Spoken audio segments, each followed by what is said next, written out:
Opening rules. There are a few opening rules that should be adhered to when you begin every game.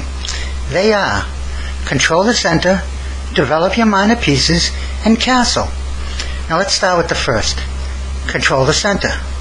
As you should recall from the earlier lessons in the movement section of Chess Coach, when we discussed how each piece moves, the center plays an important part in the use of most of the pieces.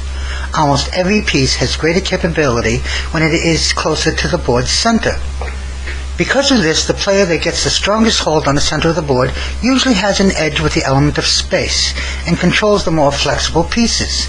As previously stated, the player with the edge in space has a greater potential of finding better actions to take with his or her pieces.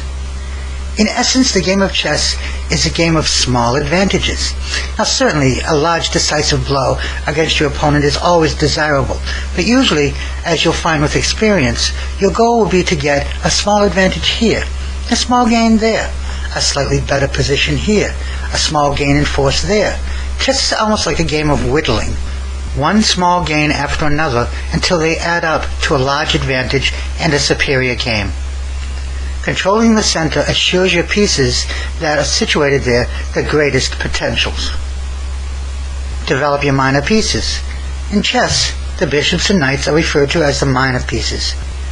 It is usually a good idea to get these pieces into the game early, since they tend to move freer in a crowded or closed position than the major pieces do, which are the rooks and queen. The standard rule of thumb when developing your minor pieces are to try to develop at least one knight first and then a bishop, freeing all four minor pieces as desired for the specific opening if possible or required. It is also usually a good idea in the opening to avoid moving any piece more than once before your entire development is complete.